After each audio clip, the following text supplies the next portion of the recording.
행복이라는 주제로 우리가 말씀을 나누고 있습니다. 여러분 행복하셔야죠.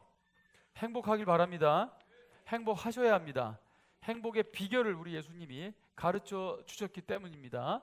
오늘 첫 번째 행복의 비결 기억나십니까? 첫 번째 행복의 비결이 뭐였죠? 네? 심령이 가난한 자가 행복할 것이다. 뭐를 받을 것이다? 네? 심령이 가난한 자가 복이 있나니 뭘 받아요? 하나님의 나라를 받을 것입니다. 천국을 얻게 될 것입니다. 할렐루야. 네, 기억나십니까? 자, 오늘 두 번째 행복의 비결입니다. 뭡니까? 애통하는 자가 행복할 것이다. 애통이 뭐예요?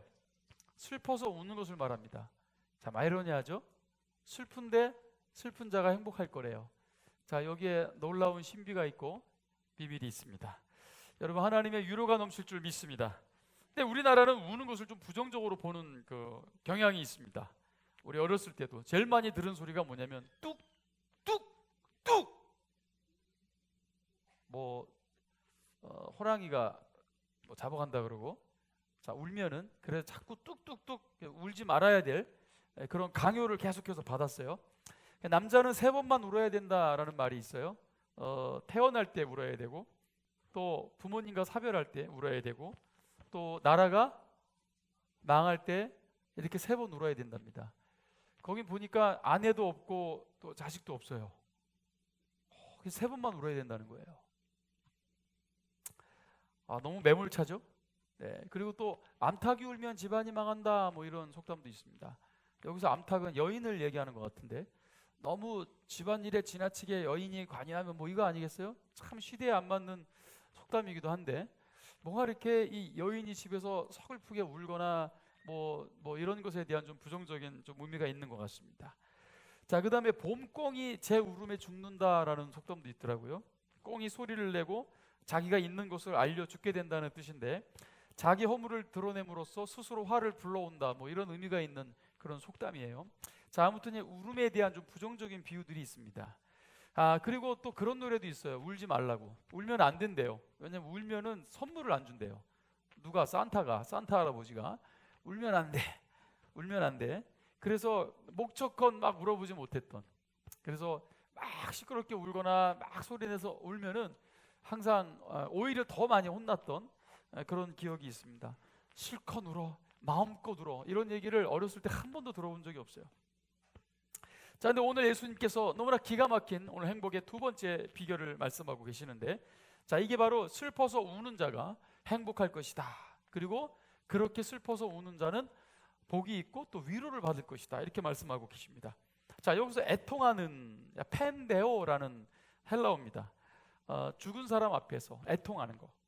그다음 자신의 죄 때문에 애통하는 자 앞에서, 또 아니면 다른 사람의 어떤 그 고통과 죄 가운데 함께 아파하는 그런 애통을 의미하는 거예요. 그게 그럴 때 슬퍼하고 우는 거. 자, 좀 더 초점을 더 맞춘다면 이 첫 번째 행복의 비결과 연관되고 있는 그런 메시지입니다. 자, 심령이 가난한 자가 복이 있다라고 했을 때 심령이 가난해서 반응하는 그런 애통인 거예요. 심령이 가난해서 우는 겁니다. 자, 그럼 여러분, 이 심령의 가난함이 뭐라 그랬어요? 페나스가 아니고 푸토코스의 가난이라고 제가 말씀드렸습니다. 기억이 나실지 모르겠지만 절대 의존으로 살아갈 수밖에 없는, 그래도 뭔가 목근육의 풀칠이라도 하고 있다면은 그것은 진정한 푸토코스의 가난이 아니라 그랬어요. 근데 그 본문에서 쓰고 있는 예수님이 선택한 단어는 푸토코스입니다. 절대 무능, 절대 가난, 절대 무가치, 절대 파탄을 의미하는 단어였습니다. 자, 그래서 터질 수밖에 없는 슬픔, 절제가 안 돼요. 이 슬픔은 주먹을 입에다가 쳐 넣어도 절제가 안 되는 슬픔이에요. 우리 남자가 울음 터졌을 때 참으려고 넣잖아요. 주먹을 입에다가. 들어가십니까, 여러분? 주먹이? 근데도 터져 나오는 애통이 바로 오늘 본문에서 말하고 있는 펜데오, 애통입니다. 뭐 우리가 억울해서도 울 수 있고, 정말 가슴이 아파서 울고, 비참해서 울고, 원통해서 울고, 말도 안 돼서 울고, 진짜 아파서 울고, 또 외로워서 울고 뭐 등등등 뭐 여자한테 여러분 뭐 또 차여서 울 수도 있고 뭐 여러 가지 상황에 또 우리가 울 수 있겠죠. 자, 그러나 그러한 상황 속에서 여러분 이 푸토코스의 진정한 울음은 성령 안에서 부어지는 그런 울음이라는 겁니다. 성령님께서 우리 안에 애통하도록 우리의 그 잠자는 영을 깨워주심으로 또 죄에 대한 또 민감함을 부어주심으로 인해서 깨닫게 되는 겁니다. 하나님의 말씀의 의미가 나에게 적용됨으로 인해서 나의 진정한 그 비통함을 볼 때 우리 안에서 찾아오는 그런 애통함. 다시 한번 세부적인 조건, 다시 한번 초점을 다시 한번 맞췄을 때 오늘 이 울음은 정말 적절한 울음이어야 됩니다. 왜냐하면 악어의 눈물도 있고 적절하지 않은 눈물도 있습니다. 그래서 이 가장 적절한 울음이 성경에서 말하는, 오늘 본문에서 말하는 적절한 눈물이 뭐냐면 하나님 아버지 앞에서 우는 울음이라는 거예요. 아버지 앞에서 우는 거. 그때 하나님 아버지가 우리의 울음에 귀를 기울여 주십니다. 우리의 애통함에.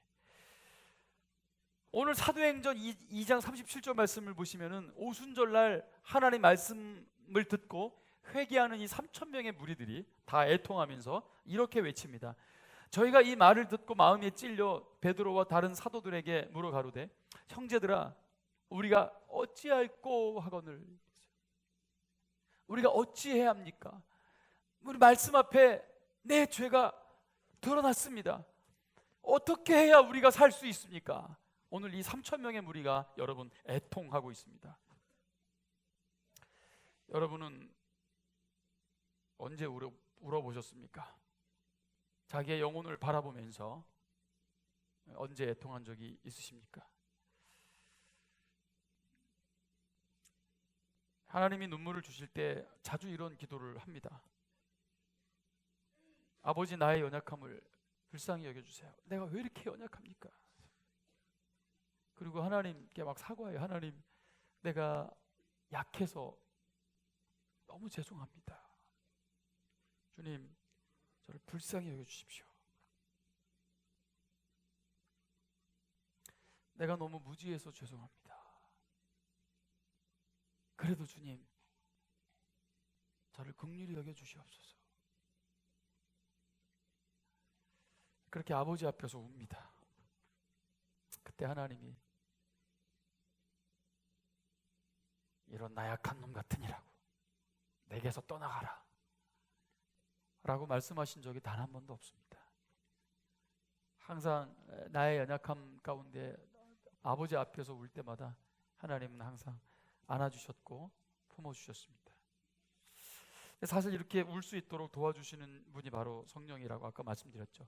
잠언서 1장 23절을 보시면요, 내 책망을 듣고 너희가 회개하면 내가 내 영을 너희에게 부어주고 내 말들을 너희에게 깨닫게 해줄 것이다 그랬어요. 여기서 뭐 회개가 먼저인지 뭐 성령님이 먼저인지 뭐 이렇게 생각해 볼 수 있지만 저는 바뀌어도 큰 무리가 없다고 생각합니다. 책망을 듣고 너희가 회개하면 내 영을 너희에게 부어주고 그랬는데 성령님이 임하시면 이 말들을 또 깨닫게 해줄 것이다. 성령님이 임하심으로 인해서 말씀이 깨달아집니다. 말씀이 깨달아짐으로 인해서 내가 얼마나 주님 앞에 큰 죄인인지를 알게 됩니다. 사실 뭐 순서가 바뀌어도 큰 무리가 없습니다. 아무튼 여러분 중요한 것은 이 성령님이 우리 안에 찾아오셔서 애통하게 하신다는 거예요. 에베소서 4장 30절은 하나님의 성령을 근심하게 하지 말라. 성령님이 우리 안에서 근심한다. 애통하신다. 우리 안에서 탄식하신다. 또 로마서 8장에도 말씀하고 계십니다. 탄식하시는 분. 내 안에서 애통케 하십니다. 근데 애통하는 자가 행복하기 때문에 성령님이 애통하게 하신다. 쏟아내게 하신다. 눈물과 함께 우리가 울고 나면은 눈이 맑아지듯이 정말 실컷 아버지 앞에 울고 나면은 큰 위로가 임하고 또 우리 영혼이 깨끗해지며 맑아지는 경험을 하게 됩니다. 세상이 새롭게 보이는. 그렇게 실컷 울어버렸더니 슬픔이 쌓이는 게 아니라 다 어디론가 흘러간 느낌을 받을 때가 있습니다. 여러분 애통하는 자가 복이 있습니다. 그러면 언제 울어보셨습니까? 특히 남자분들은 기억이 안 난대요. 언제 울었는지. 또 어떤 사람은 그걸 자랑해요. 심지어 자기는 태어날 때도 안 울었대요. 그걸 자랑합니다. 안타깝습니다. 울어야 행복합니다. 울어야 맑아집니다. 또 어떤 분들은 그래요. 원래는 자기는 한 번도 안 울었대 평생에. 근데 요즘은 드라마만 봐도 눈물이 난대요. 갱년기가 왔대요. 안타깝습니다. 갱년기의 눈물, 뭐 그렇게라도 울면은 감사합니다, 여러분. 예. 요즘은 아내가 조금만 큰 소리 쳐도 눈물 난대요. 쫓겨날까봐 두렵대요, 막 이러면서. 뭐 여러분 어떻게든 그렇게 해서라도 울면 그래도 이 메마른 눈물샘이 또 터진 거 아니겠습니까? 그런데 여러분 아버지 앞에서 우셔야 됩니다. 하나님 아버지 앞에서. 근데 예수님은 정말 쓸데없이 당당한 바리새인보다는 애통하는 세리를 더 칭찬하셨잖아요. 우리가 그 누가복음 18장에 우리가 말씀을 나눈 적이 있지만 성전에 기도하러 올라갈 때 바리새인과 세리가, 바리새인은 따로 서서 기도합니다. 모든 사람이 보는 앞에 서서. 나는 다른 사람들과 같지 않다는 거예요. 토색, 불의, 간음하는 자들과 같지 않고 이 세리와도 같지 아니함을 감사합니다. 나는 일에 2번씩 금식하고 소득의 11조를 꼬박꼬박 드렸습니다. 울 일이 없어요. 왜요? 너무 부유합니다. 자랑할 게 너무 많고 너무 부유합니다. 울 일이 없어요. 부자입니다. 부족한 게 없다고 생각하는 거예요. 자, 그런데 세리는 멀리 서서 감히 눈을 들어 하늘을 쳐다보지도 못하고 다만 가슴을 치며 이르되 하나님이여 불쌍히 여기소서 나는 죄인이로소이다 하였다 그랬어요. 그때 예수님이 바리새인이 아니라 저 세리가 의롭다함을 받습니다. 자기를 높이는 자는 낮아지고 자기를 낮추는 자는 높아지리라고 말씀하십니다. 여러분 부족할 것이 없는 부자가 애통할 이유가 없잖아요. 그런데 세리의 애통은 받아주십니다. 그리고 여러분 하나님의 자녀는 우리가 첫 번째 태어날 때도 울고 태어나지만 우리가 거듭날 때도 울면서 거듭납니다. 가장 확실합니다. 제가 진정으로 거듭났을 때가 중학교 2학년 때 끊임없이 울었습니다. 중2짜리가 무슨 그렇게 서글픈 게 있다고. 제가 솔직히 아버지 돌아가셨을 때도 실감이 안 나서 중1 때 울지 못했습니다. 이 법적인 절차 걸려 있고 해외에서 또 아버지가 이제 돌아가신 채로 오셨습니다. 외국관으로. 굳이 어르신들이 못 봤으니까 아버지를 마지막으로 보낼 때 굳이 그 관을 이제 따셨어요. 박혀 있는 못을 해서 굳이 그걸 따서. 저는 또 남자라고 봐야 된다는 거예요. 그 2달이나 지난 그 아버지의 모습을, 돌아가신 아버지의 모습을 남자라고 해서 봤습니다. 중1 때. 뭐 여기저기 너무 뭐 근데도 눈물이 안 납니다. 실감이 안 나요. 아버지 같은데 아닌 것 같고 무슨 뭐 마네킹 같기도 하고 내가 지금 무슨 영화를 보고 있는 것 같기도 하고 이게 실감이 안 나는 거예요. 나중에 기억나면서 크면서 소리 들면서 울었지만 그 현장에서 울지도 못했어요. 눈물도 안 났어요. 그랬던 이 아이가 중학교 2학년 때 교회에서 기도하다가 기도회 때 성령님이 임하시고 내가 얼마나 주님 앞에 큰 죄인이고 정말 예수님이 당한 그 고난과 고통이 정말 나 때문이라는 게 느껴지는데 중2짜리가 눈물이 터지는 거예요. 우리 아버지 구원 못 받으셨구나. 우리 어머니도 예수 믿어야 될 텐데 우리 어머니도 어저께도 술 드시고 들어오셔서 한 30분을 그냥 막 떼굴떼굴 숨이 안 쉬어질 정도로 막 정말 개거품을 물고 울었어요. 중2짜리가. 그러면서 주님 나는 주님의 것입니다. 주님 나를 사용하여 주옵소서. 그렇게 주님 앞에 내 삶을 드렸던 그게 중2짜리. 그 애통이네, 애통. 이렇게 애통하며 저는 태어났습니다. 다시 태어난 거예요. 이사야 66장 2절에 무릇 마음이 가난하고 심령에 통회하며 내 말을 듣고 떠는 자, 그 사람을 내가 돌보려니와. 아버지의 돌보심을 받는 거예요. 그때 애통할 때, 심령에 통회할 때 하나님이 저를 안아주신 줄 믿습니다. 여러분, 이런 자가 행복하다는 거예요. 근데 언제 우셨냔 말입니다. 언제? 드라마 보면서 우는 거 말고요, 하나님 앞에서요, 하나님과 관계에서 우는 울음이겠죠. 관계적인 울음, 하나님 앞에서. 하나님과 전혀 상관없이 사는 사람들이 하나님 앞에서 울 일이 없겠죠. 바울도 가난하여 통회합니다. 로마서 7장 24절 25절에 오라 나는 곤고한 사람이로다. 이 사망의 몸에서 누가 나를 건져내랴. 우리 주 예수 그리스도로 말미암아 하나님께 감사하리로다. 나는 불쌍하다.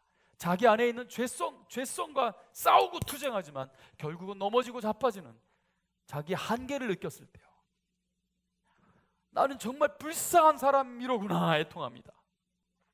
누가 나를 이 사망의 몸에서, 누가 나를 건져낼 수 있겠는가. 그러고 나서 예수 그리스도께 눈을 돌립니다. 위로가 임하는 거예요. 주님밖에 없구나. 주님이 아니면 나는 살 수 없구나. 그런데 주님이 나를 구원하셨도다. 예수 그리스도 안에 정죄함이 없도다 라고 선언합니다. 할렐루야. 여러분, 진짜 성경을 눈을 씻고 봐도 하나님 앞에 나와서 진정으로 우는 자를 정말 매몰차게 밀어냈다는, 아무리 찾아봐도 없어요. 하나님은 진정한 눈물 앞에서는 항상 안아주시는 분이십니다. 할렐루야. 아버지의 사랑입니다. 여러분, 이 진짜 눈물, 악어 눈물 말고 가짜 눈물도 있어요. 여러분, 의미 없는 눈물이 있습니다. 그 하나님께서는 이스라엘 백성들에게도 옷만 찢지 말고 마음을 찢으라고 말씀하세요. 그런 눈물 말고요, 마음을 찢는 진정한 애통 말입니다. 그래서 누가복음 17장 3절에서 4절에 보시면, 너희는 스스로 조심하라. 만일 네 형제가 죄를 범하거든 경고하고 회개하거든 용서하라. 죄를 범하면 경고해주고 회개하거든 용서해야 된다는 거예요. 회개하는데 용서하지 않고 말이죠, 끝까지 거절하면 안 되겠죠. 하나님도 우리한테 그러지 않으시잖아요. 4절에 만일 하루에 7번이라도 내게 죄를 짓고 7번 너에게 돌아와서 내가 회개하노라 하거든 너는 용서하라. 변덕스러워 볼 수도 있잖아요. 7번이나 또 와서 그 바로 진정한 눈물 앞에서는요, 매몰차게 밀어내지 말라는 거죠. 진정한 회개의 눈물 앞에서는 우리가 주님께 용서를 받았듯이 우리도 용서해야 되는 것입니다. 아멘입니까? 진정한 눈물. 연약함에 자빠지고 실패하고 또 실패해도 여러분, 주님 앞에 애통하시기를 축원합니다. 잃어버리지 마세요. 긍휼히 여김을 받습니다. 그래, 긍휼히 여기는 자가 또 행복할 것이다 라는 말씀은 또 우리가 이어서 또 말씀을 또 나누게 되겠죠. 그 주제가 또 나옵니다. 자, 그런데 전혀 회개하지 않고 자기가 자기의 잘못을 전혀 못 느끼는 분들도 있어요. 그죠? 그런 분들은 어떻게 해야 됩니까? 기본적으로 긍휼히 여겨야죠. 그죠? 그리고 긍휼히 여기고 기다려야죠. 그 사람이 정말 자기의 죄를 깨닫고 하나님 앞에 올바로 설 수 있도록. 그리고 와서 자기의 죄를 고백할 때 우리는 언제든지 안아줄 준비를 하고 있는 겁니다. 아멘입니까, 여러분? 이게 십자가의 사랑이에요. 애통하는 자가 복이 있다. 그들은 위로를 받을 것이다. 여기서 애통하는이라는 이 시제가 애통하였던, 과거에 애통하였던이 아니고 애통하는, 애통하고 있는, 계속해서 애통하는 상태를 말하는 거죠. 성경에는 아가라는 책도 있지만 애가라는 책도 있습니다. 눈물의 노래. 눈물의 노래. 예레미야 애가죠. 예레미야의 눈물입니다. 눈물로 울면서 시를 쓴 거예요. 노래 부른 겁니다. 3장 19절 27절에 보시면 내 고초와 재난 곧 쑥과 담즙을 기억하소서. 다 눈물과 애통을 표현하는 겁니다. 고초, 재난, 쑥, 담즙. 내 마음이 그것을 기억하고 내가 낙심이 되오나 이것을 내가 내 마음에 담아두었더니 그것이 오히려 나의 소망이 되었사오면 여호와의 인자와 긍휼이 무궁하심으로 우리가 진멸되지 아니함이니이다. 이것들이 아침마다 새로우니 주의 성실하심이 크시도소이다. 이 유명한 말씀이, 이 가장 희망찬 말씀이 에가에 있었다는 거예요. 이 슬픔의 노래 속에 가장 희망의 메시지요. 아침마다 새로우니 주의 성실함이 크시도이다. 아침마다 새롭고 늘 새로우니 주의 성실이 크십니다. 내 심령에 이르기를 여호와는 나의 기업이시니 그러므로 내가 그를 바라리이다 하도다. 기다리는 자들에게나 구하는 영혼들에게 여호와는 선하시도다. 할렐루야. 주님의 놀라운 선하심을 그 애통의 눈물 속에서 발견합니다. 그에게 놀라운 위로가 임한 것입니다. 사람이 여호와의 구원을 바라고 잠잠히 기다림이 좋도다. 사람이 젊었을 때 멍에를 매는 것이 좋으니. 우리 젊은이들이 멍에 매고 울 일이 언제 있었겠어요? 언제나 애통해봤을까요? 저는 그냥 뭐 용돈 안 준다고 울고 스마트폰 신용으로 안 바꿔준다고 울고 지가 좋아하는 닭다리 아빠가 먹었다고 울고. 우리 집안 얘기하는 거 아닙니다, 여러분. 네. 진정한 애통. 네. 엄마 아빠에게 더 많이 효도 못해서 진정으로 애통하며 울며, 네. 자기의 연약함과 하나님 앞에 죄성을 바라보며 십자가에 돌아가신 예수님을 바라보며 아, 나 때문에 죽으셨구나 울고. 물론 우리 아이들도 어렸을 때 그것을 깨닫고 또 예수님이 자기의 죄 때문에 돌아가신 것을 알고 울었던 또 그런 적도 있어요. 여러분, 진정한 애통은 사실상 더 깊은 곳에서 나오는 거예요. 젊어서 멍에를 메고 우리가 눈물 젖은 빵이라는 말도 있잖아요. 진정한 인생의 의미를 안다는 거 아니에요? 그 양식의 소중함과 그 빵 한쪽의 진정한 소중함을 아는 그런 인생의 경험을 말하는 거잖아요.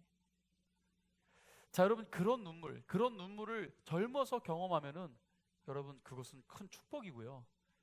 또 그것이 행복의 씨앗이 되고, 할렐루야. 우리 삶의 진정한 의미를 비춰준다는 거예요.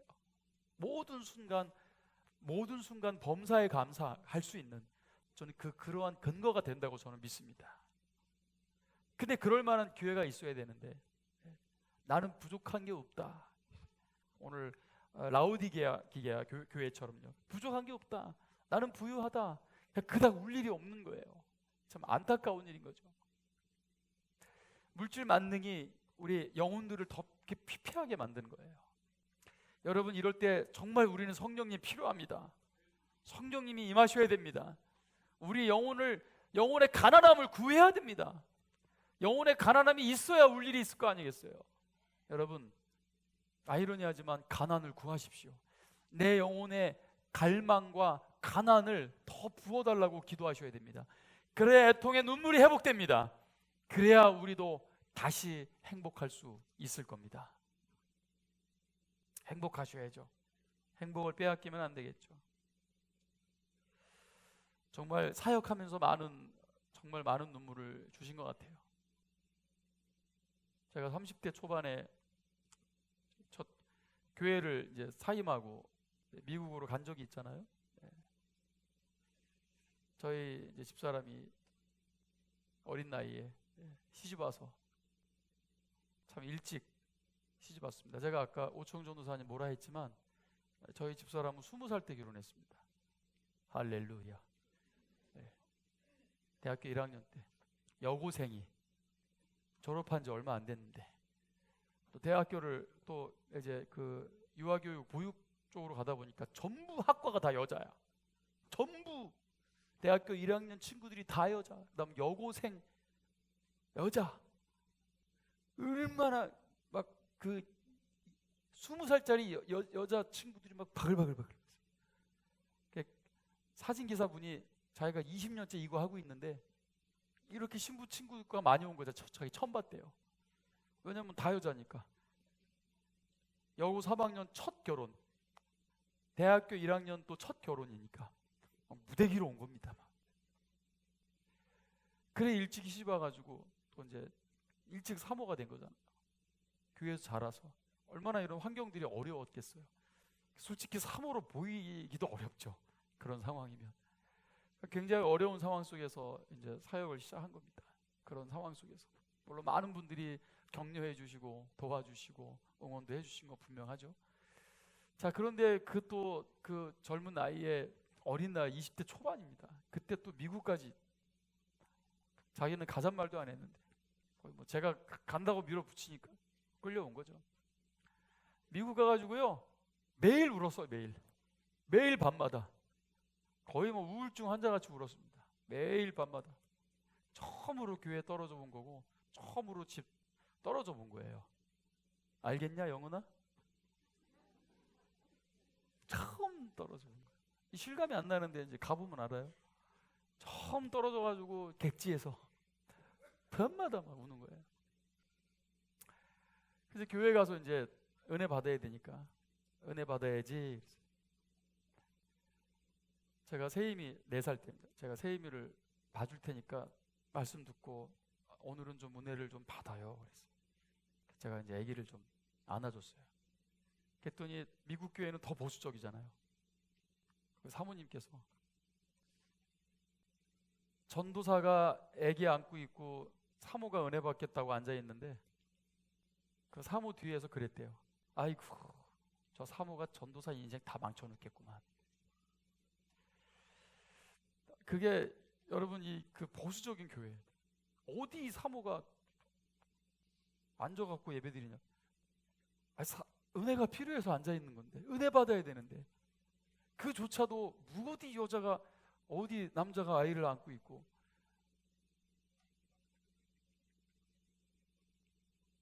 그래 뭐 그 소리 들으면 또 울고 처절하게 울 수밖에 없네요.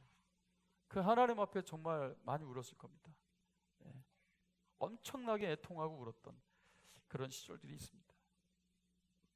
여러분 많이 우셨겠죠? 사시면서 정말 억울하고 애통하는 상황들이 얼마나 많았겠습니까?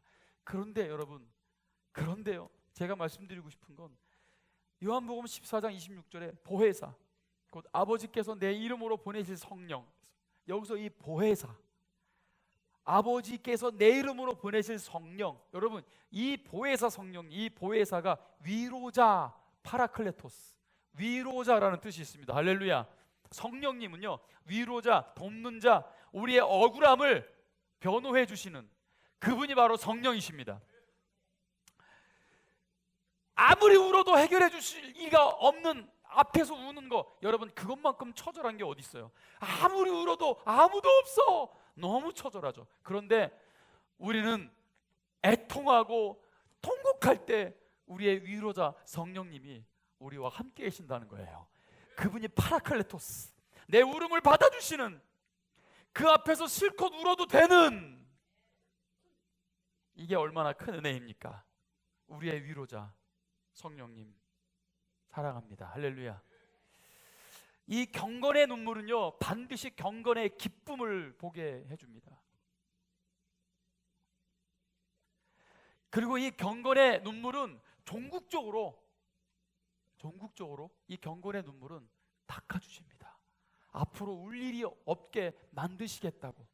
그래서 여러분 이 계시록 21장 천국에서 우리의 눈물을 닦아주시는데, 여러분 한번 보겠습니다. 천국에서 21장 3절 4절 보십시다. 다 같이 읽겠습니다. 시작. 내가 들으니 보좌에서 큰 음성이 나서 이르되 보라 하나님의 장막이 사람들과 함께 있음에 하나님이 그들과 함께 계시리니 그들은 하나님의 백성이 되고 하나님은 친히 그들과 함께 계셔서 모든 눈물을 그 눈에서 닦아주시니 다시는 사망이 없고 애통하는 것이나 곡하는 것이나 아픈 것이 다시 있지 아니하리니 처음 것들이 다 지나갔음이로라. 할렐루야. 여러분 우셔야 합니다. 그래야 닦아줄 눈물이 있을 거 아니에요. 천국 갔는데 닦을 눈물이 없어요? 무슨 자격으로? 애통해야 다시 태어나는 겁니다. 여러분, 자기를 향해서 한 번도 애통해 본 적이 없는 사람이 어떻게 다시 태어나는 경험이 있었겠어요? 어찌 그 하나님의 큰 여러분 은혜를 경험했겠습니까? 물론 우리가 100% 그걸로 다 단정 지을 수는 없습니다. 없어요. 분명히 속으로 우는 눈물도 있고 정말 가슴으로 우는 눈물도 있어요. 눈물을 흘리지 않더라도 다 외적으로 보이는 걸로 평가할 수는 없습니다. 그건 주님이 판단하십니다. 주님이 판단하실 겁니다. 자, 근데 여러분 정말 그조차도 없다면 우리가 천국 갔을 때 무슨 의미가 있고 거기에 무슨 감격이 있겠어요? 어떻게 보면 뭐 당연히 오는 거 아니야?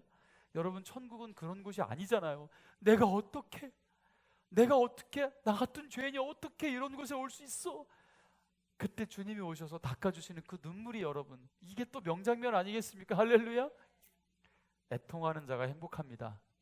애통하는 자가 위로를 받으실 것입니다. 여러분 심령의 가난함이 회복되고 메마른 눈물의 샘이 다시 터져나기를 주님의 이름으로 축원합니다. 우는 자가 행복합니다. 반드시 위로를 받게 되실 겁니다. 우리 이번에 연초에 돌파 기도회를 했잖아요. 그 돌파 기도회 때 정말 하나님께서 엄청나게 역사하셨습니다. 그 돌파 기도회 때 그 뜨거운 영성이 지금 목요 예배 때 계속 이어지고 있습니다.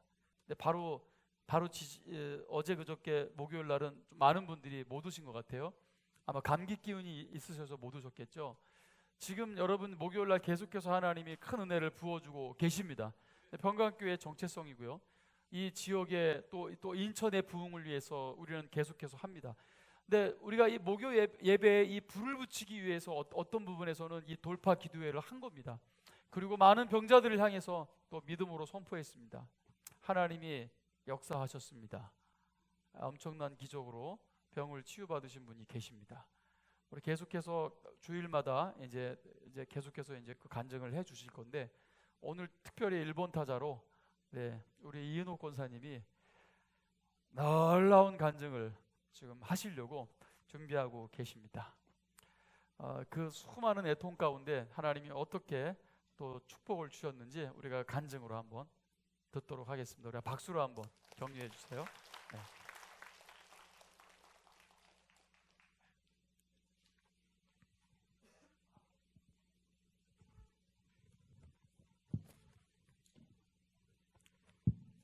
다 같이 기도하시겠습니다. 살아서 역사하시는 하나님께 감사를 드립니다. 주님 홀로 영광 받으시옵소서. 이 시간 주님만 증거할 수 있는 입술 되게 하옵소서. 감사를 드리며 예수님의 이름으로 기도 올려옵나이다. 아멘. 안녕하세요. 새가족부 스텝으로 섬기면서 이번 1기 새가족 교육생들의 목자를 맡고 있는 이인호 권사입니다.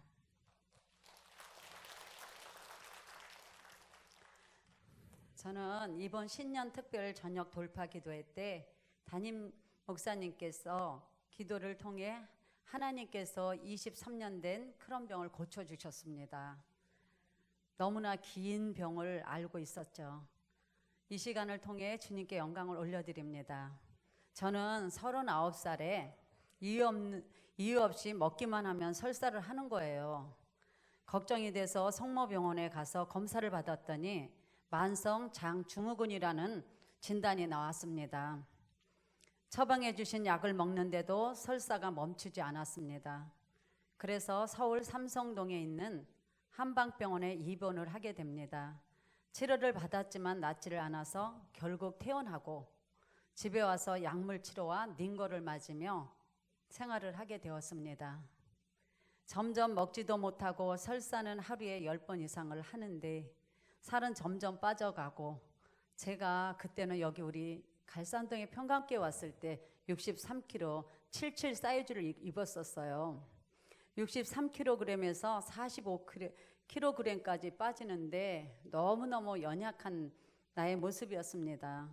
화장실을 갈 때도 거실 소파에 누울 때도 친정 엄마가 붙잡아 주거나 스스로 걸어갈 수 없고 힘이 없어서 앉아서 기어서 소파에 가서 눕곤 했죠. 5분 거리에밖에 안 되는 교회에 예배드리러 갈 때는 숨이 차서 초등학생인 동성이를 의지해서 갈 수 있었습니다. 그것도 숨이 차서 2번, 3번 주저앉고 쉬었다 가는데 거기 앉았을 때 나의 심정은 그냥 이렇게 길에 걸어 다니는 사람들이 너무너무 부러웠어요. 어떻게 저렇게 씩씩하게 걸어 다니지? 말씀을 통해 은혜를 받으면 힘을 얻게 되고 영적으로는 소망이 있지만 기운도 없고 먹지도 못하고 아무것도 할 수 없는 내 자신을 보며 삶을 포기하고 싶을 정도로 힘이 들었습니다. 하루는 친정엄마가 우시면서 인호가 정신 차리고 밥 먹어야지 동화는 어떻게 하려고 그러니? 라고 하셨습니다. 그때마다 다시 힘을 내려고 애를 써보지만 도저히 할 수가 없었습니다. 점점 쇠약해져 가는 나의 모습을 보고 하루는 엄마가 친정 오빠, 큰오빠한테 전화를 걸어 인호기가 오래 못 살 것 같으니 잘못되면 이천으로 데려가야겠다라고 하는 소리를 제 남편이 듣게 되었습니다. 그 소리를 듣고 저희 장로님은 힘이 다 빠져서 하나님 앞에 기도를 하면서 저 사람 데려가려면 우리 산부자 다 데려가세요 라고 하면서 한없이 울었다고 합니다. 하나님께서 그 기도를 긍휼히 여겨주시고 온 가족이 믿음을 잃지 않고 다시 힘을 얻고 은혜로 살 수 있도록 이끌어 주셨습니다. 주님 너무 감사합니다. 그때부터 저희 가족은 오직 주님만 바라보며 예배를 드리는 것을 우선순위로 하고 시간과 몸이 허락하면 항상 교회 가는 것을 제일 좋아했습니다. 우리 박희정 담임 목사님께서 전도사님이셨을 때 저를 중보기도 모임에 참석시키셨어요. 중보기도를 해주셨고 저에게 특별히 새벽 예배를 드리라고 얘기를 해주셨습니다. 그런데 새벽 예배를 일어나려고 하면 가위가 눌리고 못 일어나는 게 하는 영적 공격을 많이 받았습니다. 그래서 저에게 가르쳐 주시길 그럴 때마다 예수의 이름으로 선포하고 일어나라고 하셨고 드디어 영적 전쟁에 승리하는 경험을 하게 되었습니다. 동아가 초등학교 1학년 때부터 새벽 예배를 드리기 시작해서 지금까지 새벽 예배를 드리고 있습니다. 새벽 예배를 통해 주님께서 주신 은혜로 말미암아 고통과 고난의 시간들을 이길 수 있었고 인내할 수 있었습니다. 저희 삶을 되돌아보면 정말 주님이 아니었으면 어떻게 살았을까? 살 수 없었고 견딜 수 없는 고통과 아픔이 너무 많았습니다. 그때마다 주님은 말씀하셨어요. 상한 갈대를 꺾지 않으시고 꺼져가는 등불을 끄지 않으신다고 말씀으로 큰 힘을 얻고 하나님 품에서 사랑을 받으며 나를 향한 주님의 뜻을 발견하며 그 뜻대로 살기를 몸부림치며 기도할 때 주님께서는 저에게 또 말씀해 주셨습니다. 내가 너를 굳세게 하리라. 내가 너를 크게 사용하리라. 너로 하여금 나를 증거하도록 내가 너를 도우리라. 힘없는 나에게 그렇게 말씀해 주셨습니다. 그래서 제가 굳건한 믿음으로 주님만 바라보게 하셨습니다. 1919년 송구 영신 예배 때 하나님 저의 그런 병을 낫게 해주세요 라고 간절한 마음으로 기도 제목을 올렸습니다. 정말 너무 간절했어요. 왜냐하면 제가 12월 때는 너무너무 아프더라고요. 통증이 너무 오고 위경련과 또 너무 얹히고 그래서 해야 할 일은 너무 많은데 계속 아파서 제가 사실은 목요 경배 찬양 예배 때 헌금하고 집에 택시 타고 간 적도 있고 수요 예배 때 예배 드리다 중간에 택시 타고 간 적도 있고 너무너무 고통스러웠습니다. 정말 저 그런 병을 위해서 이렇게 간절히 기도는 안 했는데 하나님 정말 이번에는 저 낫게 해주세요. 그런 마음으로 올렸습니다. 그리고 2020년 신년 특별 새벽 돌파 기도 때 기적이 일어났습니다. 할렐루야.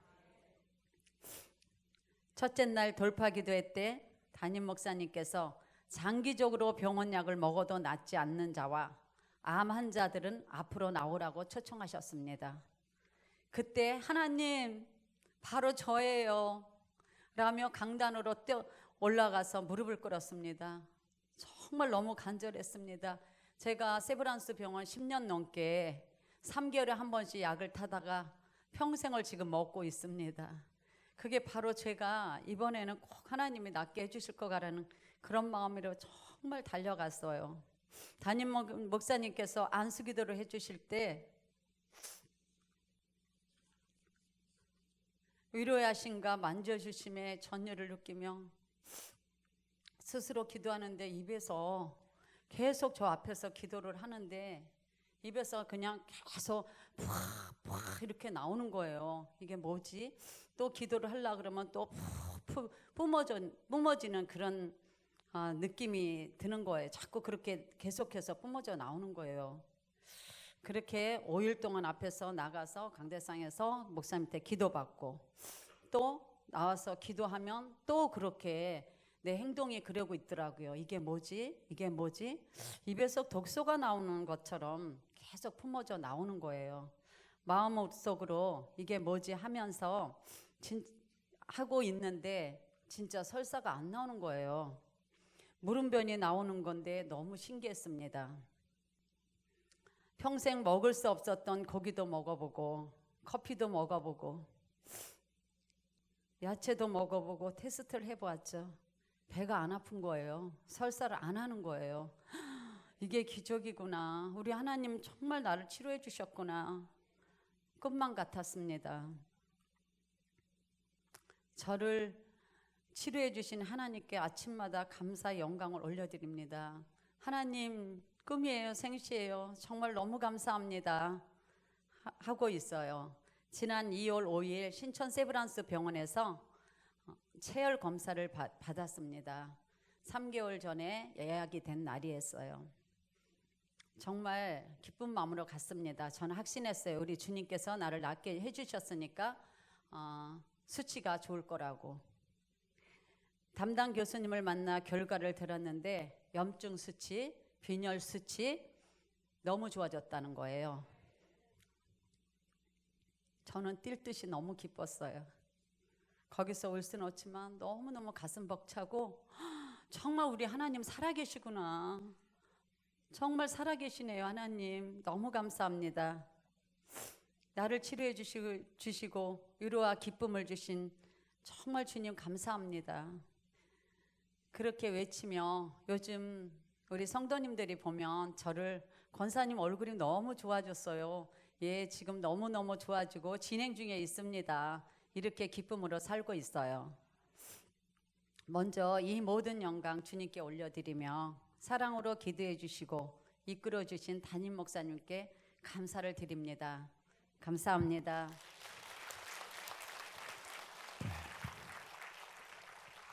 다시 77 입으시기를 축복합니다. 네.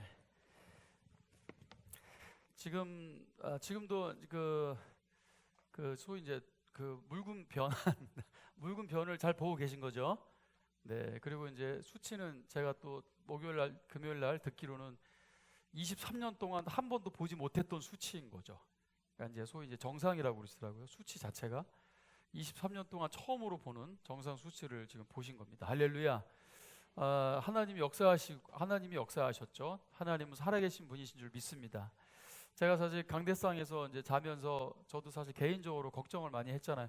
화장실을 제가 자다가 3-4번을 가는데 여기서 밤에 기도하다가 자면은 화장실 때문에 이제 고민이 되는 거예요.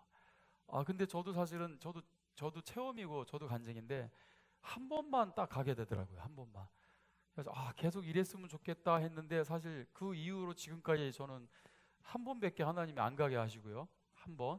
그리고 어젯밤에는 그 7시간 반을 연속으로 자가지고 제가 20년 만에 눈이 한번 부어봤습니다. 자다가 눈이 부었는데 아침이 너무 신기한 거예요. 눈에다가 얼음 비벼보기는 한 20년 만에 처음입니다.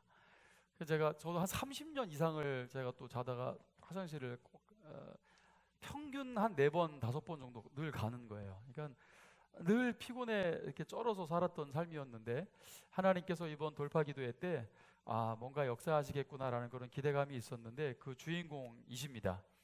그리고 사실 뭐 이인욱 권사님뿐만 아니라 우리 뭐 김홍수 장로님도 사실 간증하셔야 될 분인데 사실 장로님도 사실 재정적인 어려움이 있었는데 좀 돌파를 하고 싶어서 재정적으로 아주 과감하게 도전하셨어요. 그래서 어차피 치료비 들어가는 거 그거 그냥 미리 드리자 해가지고 그냥 옥합을 깨셔가지고 하나님께 드렸어요. 그런 또 맞아지는 또 간증 또 역사가 있었고, 그리고 우리 동화는 기도받을 사람 나오라 그러면 매번 나오는 매번.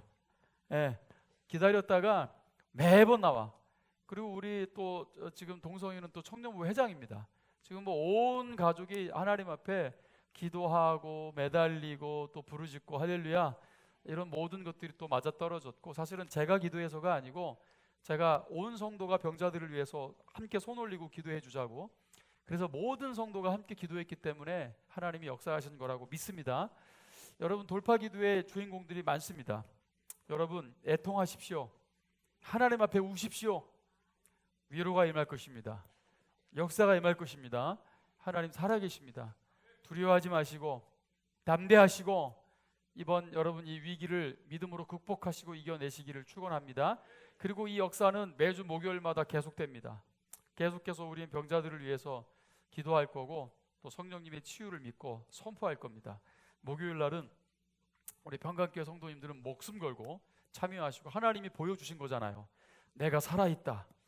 내가 함께 할 것이다. 내가 베풀어 줄 것이다. 내가 돌파하게 할 것이다.